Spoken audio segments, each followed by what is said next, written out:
지금 전 세계에 약 200여 개의 나라가 있습니다. 그런데 그 중에 유일하게 3대를 세습하여 신으로 추앙받도록 날 때부터 체계적인 세뇌가 이루어지고 바깥 세상의 정보는 다 차단되고 모든 자유도 박탈되고 철저한 감시 통제가 전 국민에게 시행되는 국가는 오직 한 곳 북한밖에 없습니다. 지금 북한은 과거 그 어느 나라와도 비교할 수 없을 만큼 가장 악랄한 우상 독재 시스템을 구축해놓고 무려 70년이 넘도록 조금도 변함없이 주민들을 학살하고 폭압하는 곳입니다. 그런 나라가 다른 지역도 아닌 우리가 살고 있는 이 한반도 땅에 자리해 있다는 것입니다. 대한민국 그리스도인이라면 왜 그 많고 많은 나라들 가운데 하필 인류 역사상 전무한 우상 독재 체제가 이 한반도 땅 안에 존재하고 있는지를 아주 심각하게 생각해 보아야 합니다. 김정은 정권은 우리가 생각하는 그런 상식선 안에 있는 체제가 아닙니다. 만약 상식선 상에 있는 체제라면 1990년대 초에 이미 무너졌어야 했고 또 고난의 행군 때 무너졌어야 했습니다. 다른 독재 국가였다면 이런 상황에서 다 무너졌을 것입니다. 정권이 아무리 폭압으로 다스려도 체제 속에 어떠한 틈이라도 보이면 국민들이 들고 일어날 수 있는 게 불가능한 일이 아니기 때문입니다. 하지만 인류 역사상 전무한 감시와 통제, 세뇌 시스템을 체계적으로 구축해놓고 주민들이 다른 생각 자체를 못하게끔 옴싹달싹 못하게 만들어 놓은 상태에선 외부로부터의 강력한 무력에 의한 게 아닌 이상 그 체제는 그대로 유지됩니다. 1990년대 초 철옹성처럼 여겨지던 소련이 붕괴되고 많은 동구권 사회주의 국가들이 도미노처럼 무너질 때도 1990년대 중후반 김일성이 죽고 고난의 행군이라는 300만 명의 주민들이 굶어 죽는 일이 일어날 때도 많은 사람들은 저 북한 체제도 곧 붕괴될 거라 말했지만 무너지지 않았습니다. 이것은 그냥 우연이 아닙니다. 무너진다 하지만 끝내 무너지지 않고 그 체제가 계속 유지되고 있는 것은 김정은이 겨우겨우 버티는 게 아니라 그 독재 체제가 여전히 견고하다는 반증입니다.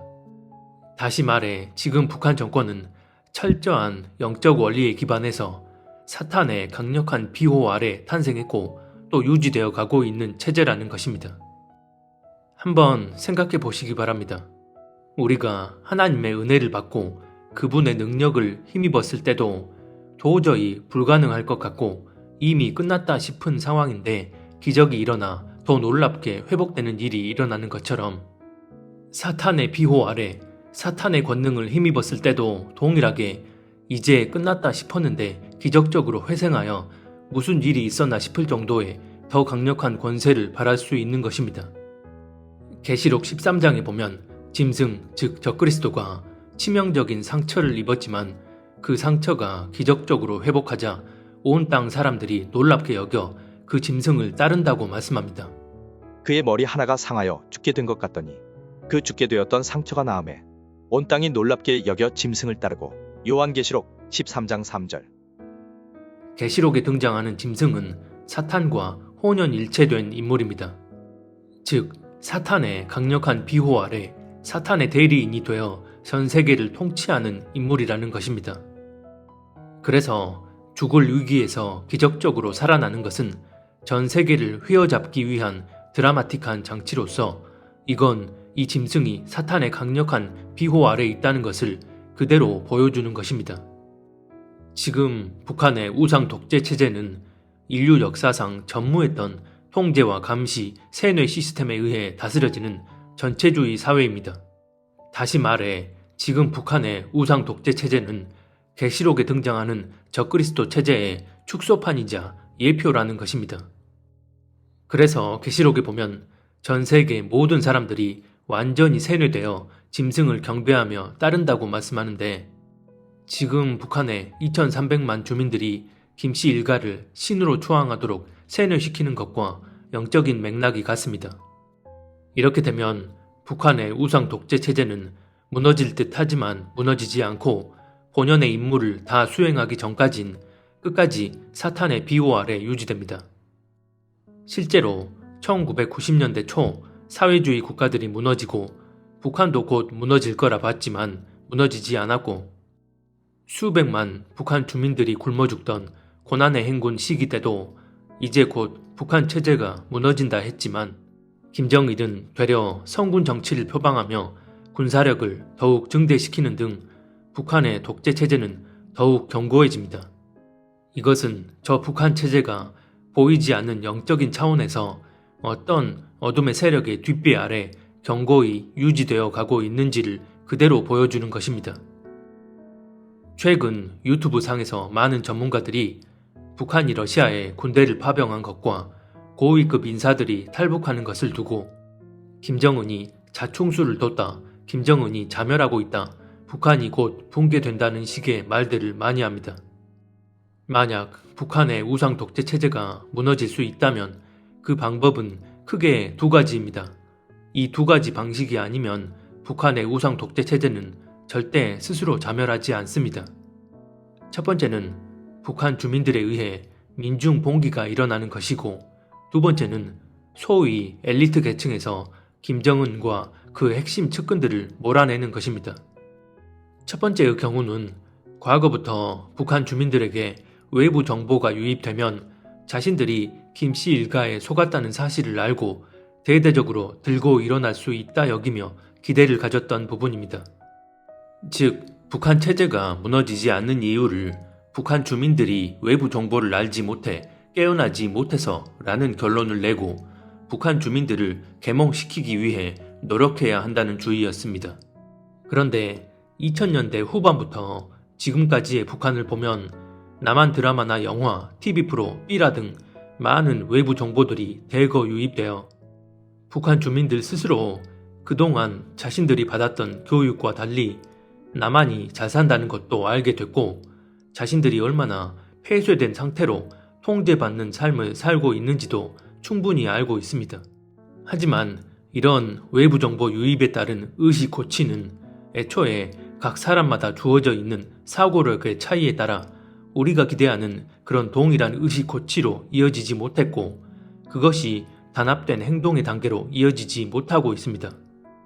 간단히 예를 들면 A라는 사람은 남한 드라마를 봤더니 우리가 배운 교육과 달리 풍요롭고 자유롭다는 것을 알게 됨으로 인해 북한 정권에 대한 불만이 쌓이고 이것이 어떻게든 체제에 반하는 행동으로 표출될 만한 여지가 생기는 반면, B라는 사람은 아무리 남한 드라마나 TV 등을 본다 해도 여전히 세뇌에 깊게 빠져 있어서 다 보여주기식 연출인 것으로 치부해버립니다.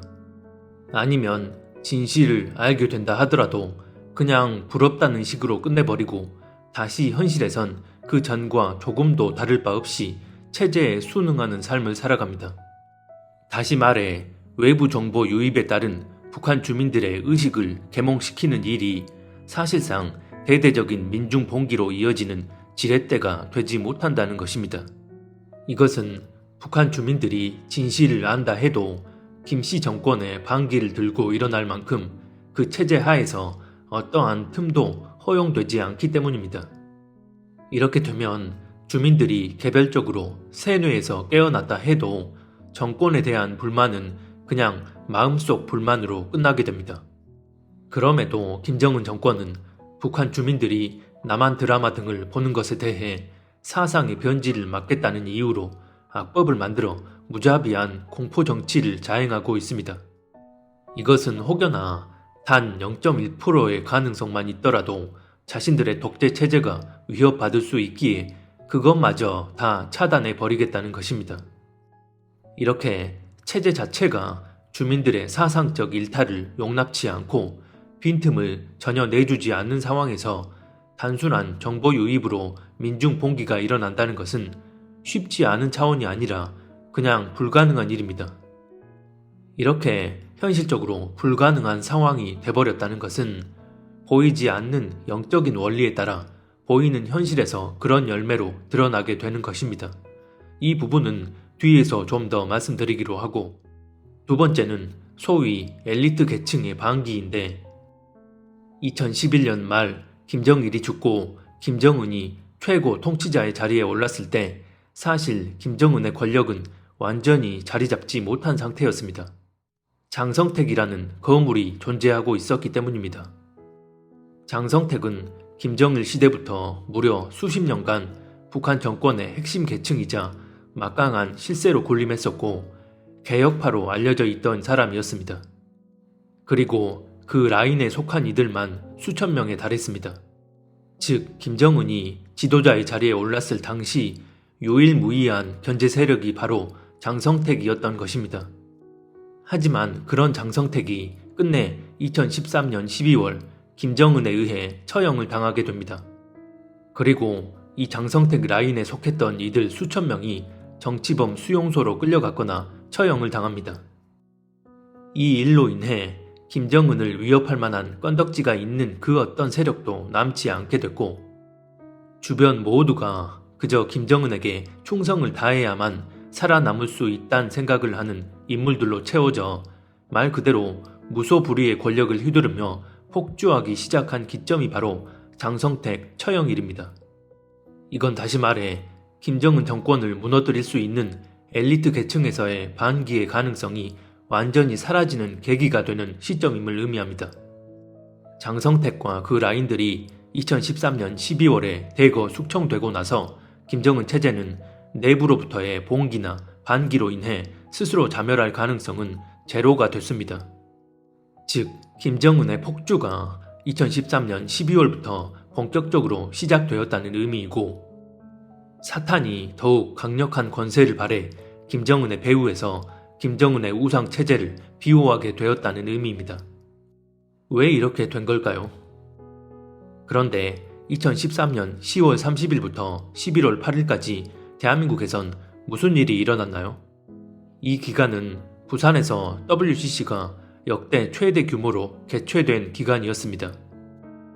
WCC는 가증한 음료들이 혼합된 배도의 온상이라고 할 수 있는데 이런 음료 집합체가 한국 땅에 들어와 이 한반도 땅에 어둠의 권세가 더욱 강력하게 자리하도록 만든 것입니다.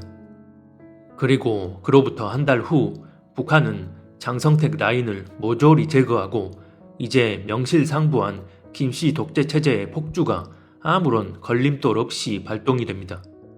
WCC라는 배도의 온상을 한국 땅에 들여온 후 한 달 뒤 북한에서 본격적인 김정은의 폭주가 시작된 것은 결코 우연이 아닙니다.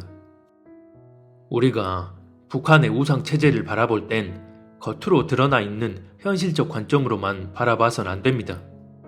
북한은 철저한 영적 원리에 의해 체제가 유지되는 곳이기 때문입니다. 이미 여러 번 말씀을 드렸지만 이 한반도는 하나님과 언약을 맺고 마지막 때의 사명을 감당하기 위해 택함받은 민족이었습니다. 그런 민족이 신사참배라는 배도로 하나님과의 언약을 저버렸고 그로 인해 이 한반도 땅에는 참혹한 전쟁 심판이 일어나게 되고 절반인 북쪽 땅에는 인류 역사상 전무한 우상 독재 체제가 들어서게 됩니다. 즉 북한에 이런 우상 독재 체제가 들어선 것은 그냥 우연히 들어선 게 아니라 합법적인 영적 원리에 의해 강력한 어둠의 권세가 그 땅에 들어서게 된 것입니다. 이렇듯 북한 체제 자체가 눈에 보이는 현실 너머에 어둠의 권세가 강력하게 그 체제를 받쳐주고 있기 때문에 이렇게 되면 북한은 강하지만 부러지지 않는 견고한 막대기가 되어 거칠게 한번 휘둘려지기 전에는 절대 꺾이지 않게 됩니다. 북한 정권의 태동 자체가 심판의 열매이자 막대기인데 그 심판의 막대기가 6.25라는 전쟁을 통해 한번 휘둘려졌고 이 일은 과거의 일로만 끝난 게 아니라는 것입니다. 최근 북한이 휴전선 국경지역에 도로나 철도를 파괴하고 방벽을 쌓는 것에 대해 남한이나 미국으로부터 침략받지 않고 자기 왕조를 세우기 위한 것으로 생각하는 분들이 계십니다. 지금 김정은이 보이는 행보는 자기 안위만 생각하며 북한 땅을 자기 구역으로 삼고 평생 그렇게 왕노릇하며 살고자 하는 게 아니라 대한민국 침공을 위한 전쟁 준비를 하는 것입니다. 그래서 휴전선 국경지역에 도로나 철로를 파괴하고 방벽을 쌓는 것은 단지 자신들은 그런 육상을 통해 군대나 탱크 등을 밀고 내려오지 않겠다는 의미입니다. 2013년 북한이 공개한 3.1 전쟁 시나리오를 보면 탱크와 장갑차, 전방 부대가 일제히 남한으로 기습 침투해 들어온다는 시나리오인데, 그런 시나리오를 만들어 놓고 휴전선 부근의 도로나 철도를 파괴한다는 건 전혀 앞뒤가 맞지 않는 행보입니다. 이건 다시 말해 남한으로 침투해 들어오는 방식이 수십 년간 대한민국 땅 아래에 대대적으로 건설해 놓은 땅굴을 통한 기습 침공으로 대한민국을 접수하겠다는 시나리오입니다. 하지만 대부분은 북한이 육상을 통해 침공하는 것으로 여기고 허무맹랑한 시나리오라며 비웃고 무시해버리기 바쁩니다. 1971년 김일성이 내린 9.25 교시에 따르면 땅굴 1개가 핵폭탄 10개보다 위력이 있다는 말을 했습니다. 그만큼 땅굴은 상대가 전혀 파악하지 못한 상태에서 기습적으로 침공해서 무력으로 완전 제압할 수 있기 때문입니다. 이런 김일성 교시가 버젓이 내려져 있는데 북한이 땅굴 파고 남하하는 일을 그만두었다 여기며 이제 땅굴은 없다고 단정해버린다면 스스로 적에게 항복하겠다는 의미와 다를 게 하나도 없습니다. 실제로 어떤 민간 탐사대가 시추 작업으로 수십 미터 땅 아래에 땅굴 파는 발파 소리와 차감기 소리가 분명하게 포착되었음에도 신고를 하면 국방부에선 철저히 무시해버리기 바쁩니다. 북한이 휴전선 이남으론 땅굴을 파고 내려올 수 없다는 그 1차원적인 논리 때문입니다. 일반 국민들뿐만 아니라 군 수뇌부까지 안보 불감증에 걸려 눈과 귀가 가려져 버린 것 자체가 이 땅에 심판이 임하고 있다는 증거입니다. 지금 대한민국은 북한이 의도하고 있는 그대로 놀아나고 있다고 봐야 합니다. 우리는 저 북한 체제를 우리 기준의 상식적 차원으로 바라보고 있기 때문입니다. 그래서 그리스도인이라면 이 모든 현실적 상황들을 영적인 눈으로 바로 보고 분별할 수 있어야 합니다. 지난 영상에서도 자세히 말씀을 드린 바 있지만 한반도에서의 복음 통일이란 것은 하나님과 민족적 언약을 맺은 그 뿌리에서 비롯되는 영적 원리에 합당한 순기능의 열매로 드러나게 되는 일입니다. 즉, 언약의 당사자인 한국교회가 모든 배도의 근원을 철저히 도려내고 회개하며 거룩히 구별된 상태로 주님 앞에 나아갔을 때 가능한 일이라는 것입니다. 하지만 지금 돌아가는 상황을 보면 이 한반도 땅에선 그 영적 원리에 합당한 순기능의 열매가 맺혀지고 있는 게 아니라 역기능의 열매가 맺혀지고 있습니다. 언약 맺은 민족에 대한 순기능과 역기능의 영적 섭리에 대해 성경은 분명하게 말씀하는데, 먼저 레위기 26장에 보면 언약 맺은 민족이 그 언약에 합당한 방향으로 나아갔을 때 일어나게 되는 순기능의 열매를 이렇게 말씀합니다. 너희가 내 규례와 계명을 준행하면 내가 너희에게 철따라 비를 주리니 땅은 그 산물을 내고 밭의 나무는 열매를 맺으리라. 너희의 타작은 포도 딸 때까지 미치며 너희의 포도 따는 것은 파종할 때까지 미치리니 너희가 음식을 배불리 먹고 너희의 땅에 안전하게 거주하리라. 내가 그 땅에 평화를 줄 것인즉 너희가 누울 때 너희를 두렵게 할 자가 없을 것이며 내가 사나운 짐승을 그 땅에서 제할 것이요 칼이 너희의 땅에 두루 행하지 아니할 것이며 너희의 원수들을 쫓으리니 그들이 너희 앞에서 칼에 엎드러질 것이라. 또 너희 다섯이 백을 쫓고 너희 백이 만을 쫓으리니 너희 대적들이 너희 앞에서 칼에 엎드러질 것이며 내가 너희를 돌보아 너희를 번성하게 하고 너희를 창대하게 할 것이며 내가 너희와 함께한 내 언약을 이행하리라. 레위기 26장 3절로 9절. 언약 맺은 민족이 그 언약을 준수한다면 하나님은 그 땅에 풍요와 번영을 허락하시고 대적들이 떠나가며 칼이 사라지게 되며 평화가 임하게 된다고 말씀합니다. 여기서 평화가 바로 지금 우리로 치면 평화적인 복음 통일을 의미합니다. 한번 언약에 반하는 행위로 하나님의 심판의 보응을 맛보았지만 그럼에도 긍휼을 잊지 않으신 주님께서 이 남쪽 땅에만이라도 언약에 합당한 순기능의 열매를 어느 정도 맺게 해주셨는데, 거기서 그치지 않고 우리가 끝까지 하나님이 베풀어 주신 은혜와 긍휼을 잊지 않고 그 언약에 합당한 방향으로 나아간다면 하나님은 이 땅에 반쪽짜리가 아닌 완전한 풍요와 평화를 허락하신다는 것입니다. 이것이 언약에 합당한 순기능의 열매입니다. 하지만 우리는 이 남쪽 땅에 하나님이 베풀어 주신 긍휼과 은혜를 저버리고 배도에 배도를 더하는 지경으로 나아가 버렸습니다. 이렇게 되면 언약에 반하는 역기능의 열매가 맺히게 되는데, 이에 대해 스가랴서 11장은 이렇게 말씀합니다. 내가 이르되 내가 너희를 먹이지 아니하리라. 죽는 자는 죽는 대로, 망하는 자는 망하는 대로, 나머지는 서로 살을 먹는 대로 두리라 하고, 이에 은총이라 하는 막대기를 취하여 꺾었으니 이는 모든 백성들과 세운 언약을 폐하려 하였습니다. 당일에 곧 폐함에 내 말을 지키던 가련한 양들은 이것이 여호와의 말씀이었던 줄 안지라. 내가 또 연합이라 하는 둘째 막대기를 꺾었으니 이는 유다와 이스라엘 형제의 의리를 끊으려 함이었느니라. 스가랴서 11장 9절에서 11, 14절.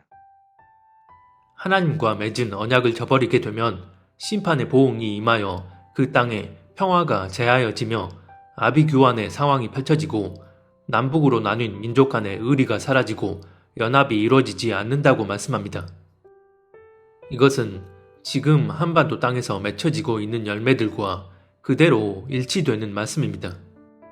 이사야서 1장 15절 이하에 보면 하나님과 언약 맺은 이스라엘 백성이 하나님의 뜻을 저버리고서도 깨닫지 못한 채 스스로 하나님의 백성이라 자부하고 하나님께 나아가 기도할 때 하나님은 그들의 행위에 대해 이렇게 말씀하십니다. 내 마음이 너희의 월삭과 정한 절기를 싫어하나니 그것이 내게 무거운 짐이라. 내가 지기에 곤비하였느니라. 너희가 손을 펼 때에 내가 내 눈을 너희에게서 가리고 너희가 많이 기도할지라도 내가 듣지 아니하리니 이는 너희의 손에 피가 가득함이라. 너희가 즐겨 순종하면 땅의 아름다운 소산을 먹을 것이요 너희가 거절하여 배반하면 칼에 삼켜지리라. 여호와의 입의 말씀이니라. 이사야서 1장 14, 15, 19, 20절. 여기서 보면 가증한 죄악들을 그대로 품고서 하나님 앞에 나아가 이런저런 목적으로 기도하면 하나님은 그 기도를 절대 듣지 않으신다고 말씀하고, 그럼에도 끝내 순종하지 않으면 우리의 죄악으로 말미암아 칼로 심판을 받게 된다는 것입니다. 이것은 지금 대한민국 교회들에게 주어지는 말씀입니다. 즉, 교회가 하나님 앞에 배도를 저지르고 계속해서 그 길로 나아가면서도 깨닫지 못한 채 사람 보기에 의로워 보이는 기도를 한다 한들 그 기도는 하나님 앞에 상달될 수 없을 뿐더러 오히려 그와 반대되는 일들이 심판의 열매로 맺혀지게 되는 것입니다. 지난 10월 27일 열린 200만 연합예배를 지지하던 어떤 분은 그 연합예배가 열리고 난 후 대한민국의 공기가 바뀌고 있다는 말씀을 하셨습니다. 저 역시 그 집회 이후 대한민국의 공기가 확연히 바뀌고 있는 것을 느낍니다. 그분이 말씀하신 것과 전혀 다른 의미로요. 여기서 지극히 주관적인 제 시나리오를 하나 말씀드려 보겠습니다. 지금 대한민국은 현 대통령이 비상계엄령 선포로 인해 탄핵될 위기에 놓여 있습니다. 지금껏 이도저도 아닌 애매한 행보만 보이다가 갑자기 본인이 감당하지도 못할 무리수를 둔 걸로 보이는데, 대한민국은 이미 전신에 암이 다 퍼져서 수술도 불가능한 상태입니다. 만약 이대로 현 대통령이 탄핵된다면 3년여 만에 대선이 다시 치러지는 것이고, 그렇게 되면 현재 가장 유력한 야당 후보가 대통령이 될 가능성이 매우 높습니다. 그런데 이 야당 후보는 이기는 전쟁보단 더러운 평화가 낫다는 말을 할 정도로 북한 정권과 철저히 궤를 같이 하는 인물입니다. 그런 사람이 대통령이 된 상황에서 북한이 땅굴이나 해안가 등을 통해 한국을 기습 침공, 점령하기라도 한다면 대한민국을 지금의 북한처럼 공산화하기 위한 시스템적 기반은 북한의 인력만으론 충당하기 어렵기 때문에 새롭게 당선된 그 인물은 김정은의 명령을 하달받아 대한민국을 관할하는 형국이 벌어질 수 있습니다. 홍콩이 중국의 속국으로 전락해버린 것처럼 대한민국이 북한의 속국이 되는 것입니다. 다소 황당해 보이는 시나리오일 수 있지만 지금 돌아가는 상황을 보면 이럴 가능성도 배제할 수 없습니다. 10월 27일 이후 대한민국의 공기가 급격히 바뀌어 가고 있기 때문입니다.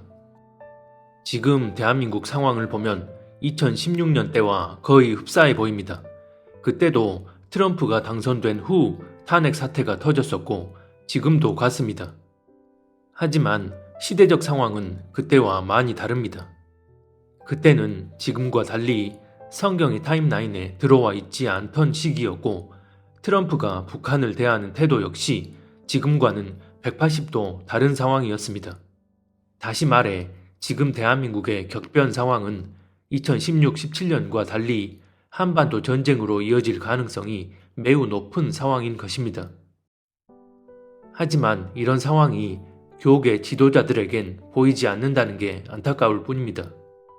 진짜 영적인 안목으로 이 국가적, 시대적 상황을 분별하는 그리스도인이라면 북한 땅에 어둠의 권세가 강력히 자리하게 된 영적 근원을 바로 보고 이런 상황에서 내가 지금 어떻게 기도하고 행동해야 하는지를 분별할 수 있어야 합니다. 이 한반도 땅에 강력한 어둠의 권세가 자리하게 된 영적인 근원은 바로 신사참배, WCC, WEA, 로잔대회 등등 이런 교회적 차원의 배도 때문인데 당사자인 교회들은 그런 배도를 아무렇지 않게 자행하고서도 그게 배도인지조차 자각하지 못하고 그 배도로 인한 심판의 열매가 이 땅 가운데 현실적으로 하나둘 맺혀가고 있음에도 깨닫지 못한 채 회개할 생각 자체도 없습니다. 지금으로부터 약 130여 년 전 복음이 막 들어오던 조선 말기는 온갖 부조리와 차별이 만연하던 신분제 사회였습니다. 양반 계급이 하위 계층을 착취하고 억압하는 것은 기본이고 하층민으로 분류된 이들끼리도 계급이 나눠져 온갖 차별과 학대가 자행되던 그런 시대였습니다.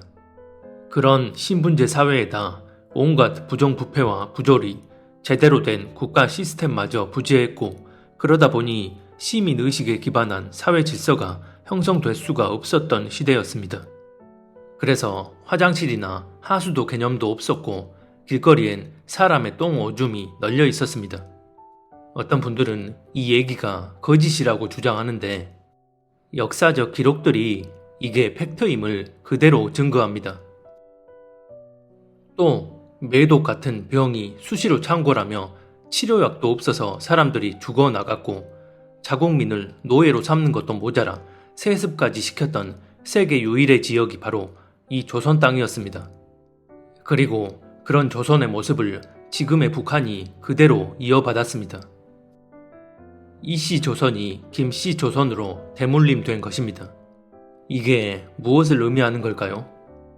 만약 하나님이 이 땅, 이 민족과 언약을 맺지 않으셨다면 비단 북조선만이 아니라 한반도 전체가 이런 형태로 살아갈 수밖에 없었을 거란 것입니다. 애초에 하나님이 이 민족을 택하시고 언약을 맺지 않았었다면 하나님의 특별한 섭리가 이 땅에 임할 일이 없기에 자연스런 역사의 흐름에 따라 한반도는 둘로 갈라질 것 없이 하나로 통일된 평화적인 조선 말기의 전반이 그대로 이어졌을 것입니다. 즉, 일제시대를 지나고 통일된 한반도가 지금 북조선의 형태로 이어졌을 거라는 것입니다. 서양의 선진 문물을 단 한 번도 받아들인 적 없던 계급적이고 폐쇄적이고 미개했던 민족이 일제의 통치 시대를 거치고 자유민주주의와 시장경제를 근간으로 한 제도적 시스템을 갖추고 국가를 건국한다는 건 자연스러운 역사의 흐름 속에선 전례를 찾아볼 수 없는 일이기 때문입니다. 이것은 하나님께서 미개한 조선 민족과 친히 언약을 맺으시고 놀라운 은혜를 부어주셨기에 가능한 것입니다. 문제는 그런 자유와 풍요와 번영의 혜택을 입고 사는 자들이 저 북한 주민들이 겪는 고통은 나와는 아무 상관없는 일로 여기고 내가 누리는 이런 자유와 경제적 풍요는 당연하게 주어져 있는 것처럼 살아간다는 것입니다. 그러면서도 자신들이 마치 조선시대를 이어받은 것처럼 여깁니다. 자유민주주의와 시장경제의 혜택을 그대로 입고서 자유와 번영을 누리며 살아가면서도 조선시대 인물들을 가장 위대한 위인으로 지켜세우고 받들어 기리지만 지금의 이 자유 대한민국 체제를 이룩한 지도자들에 대해선 철저히 외면하며 오히려 이념적 프레임을 뒤집어 씌웁니다. 이런 국가적 현실을 보고 있으면 국민성은 여전히 조선의 DNA를 이어받아 그 상태에 머물러 있는데 이런 민족에게 하나님이 은혜를 부어주셨다는 사실에 감사할 뿐입니다. 정상적인 그리스도인들이라면 언약을 파기한 대가로 저주를 받은 저 북녘 땅을 바라보며 영적인 본을 삼고 더욱 하나님 뜻에 합당한 방향으로 나아가야 합니다. 하지만 본을 삼기는커녕 신사참배보다 더 악독한 배도를 서슴지 않고 저주받은 땅에서 고통 속에 죽어가는 이들에 대해선 침묵하고 외면하는 것도 모자라 되려 그 저주의 열매로 맺혀진 우상 집단과의 평화를 부르짖으며 이 땅에 불어닥칠 심판의 땔감을 자발적으로 차곡차곡 쌓아나갑니다. 이런 상태라면 우리에게 돌아오게 될 보응은 130여 년 전 그 비참한 조선의 모습이 북쪽의 김씨조선으로만 이어지고 끝나는 게 아니라 한반도 전체가 다시 그 비참한 땅으로 회귀하게 되는 일이 벌어지게 됩니다. 지금의 한국교회를 보고 있으면 배도를 배도로 여기지 않는 상태에 대해 하나님이 그들의 중심을 아시고 아예 회개하지 못하도록 미혹의 영이 역사하도록 하신 게 아닌가 하는 생각이 듭니다. 실제로 하나님은 불의한 자들을 심판하시기 위해 미혹의 영이 임하도록 역사하신다고 성경은 말씀합니다. 이러므로 하나님이 미혹의 역사를 그들에게 보내사 거짓 것을 믿게 하심은 진리를 믿지 않고 불의를 좋아하는 모든 자들로 하여금 심판을 받게 하려 하심이라. 데살로니가후서 2장 11-12절. 이것은 그들이 회개를 하더라도 받아주지 않겠다는 차원이 아니라 그들이 아예 회개 자체를 하지 못하도록 은혜마저 주시지 않겠다는 것입니다. 그런 은혜가 주어지지 않는다는 것은 애초에 그들의 중심이 회개의 영이 임할 수조차 없는 하나님 앞에 불의한 상태이기 때문입니다. 다시 말해 교계 지도자들의 눈과 귀를 단번에 가리셔서 그들 모두에게 미혹의 심판이 임하게 하시는 것입니다. 그래서 구약에도 보면 이스라엘 민족이 심판받기 전 하나님이 미혹의 영을 보내셔서 그들의 지도자인 선지자와 선견자들의 눈을 감기게 하셨다고 말씀합니다. 너희는 놀라고 놀라라. 너희는 맹인이 되고 맹인이 되라. 그들의 취함이 포도주로 말미암음이 아니며 그들의 비틀거림이 독주로 말미암음이 아니니라.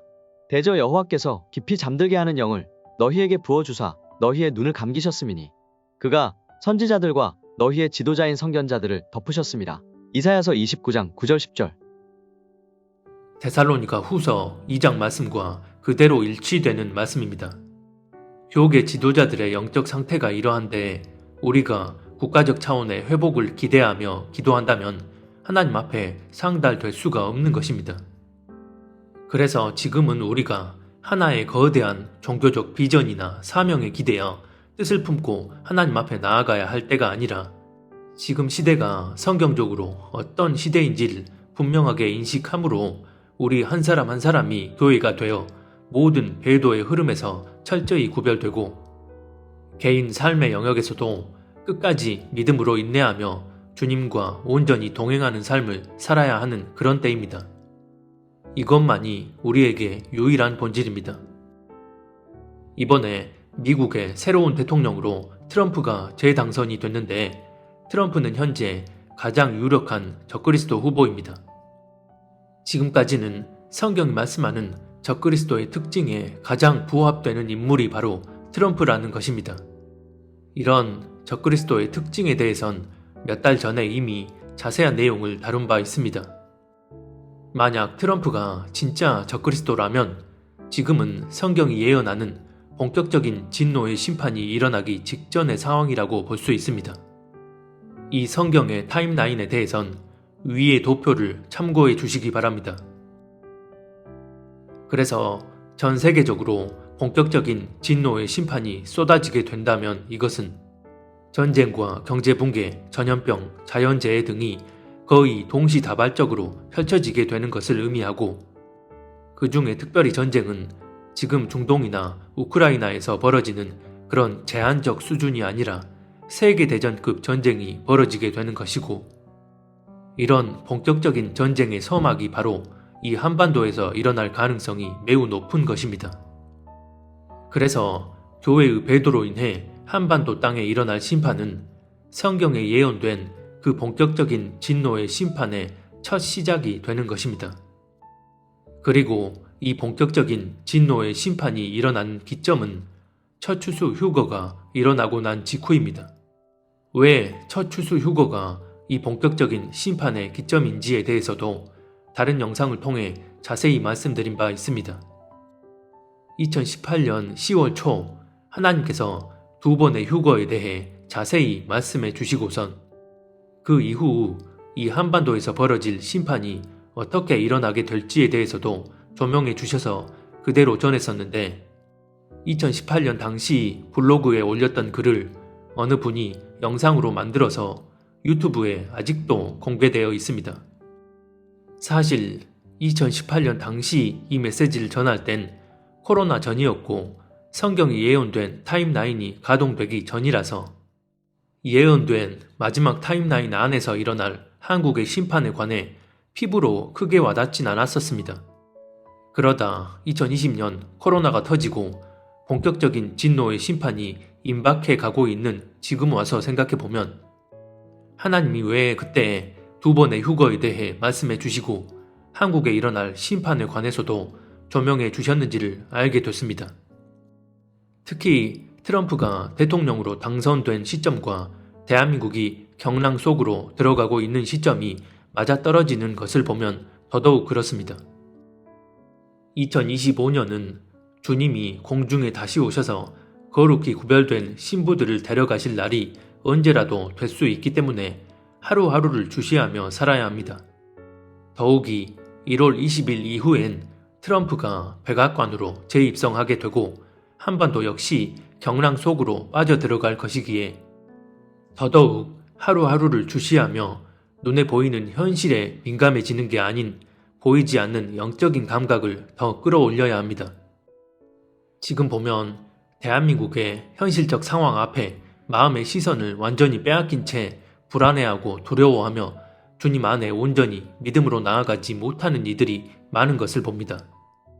우리에게 최종 본질은 이 땅이 아닌 다시 오실 주님의 나라이고 그분 앞에 거룩히 구별된 신부로 서는 것입니다.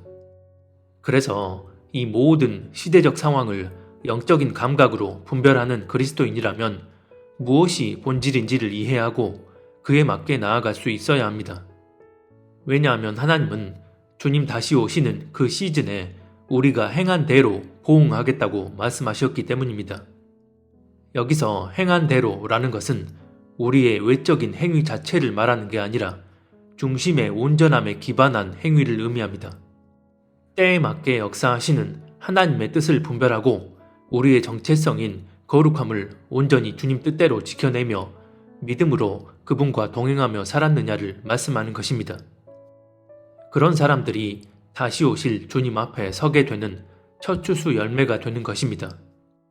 부디 우리 모두가 이 혼란한 시대적 국가적 상황 가운데 믿음 흔들리지 말고 거룩히 구별되어 다시 오실 주님 앞에 서게 되는 첫 추수의 신부들이 되었으면 합니다.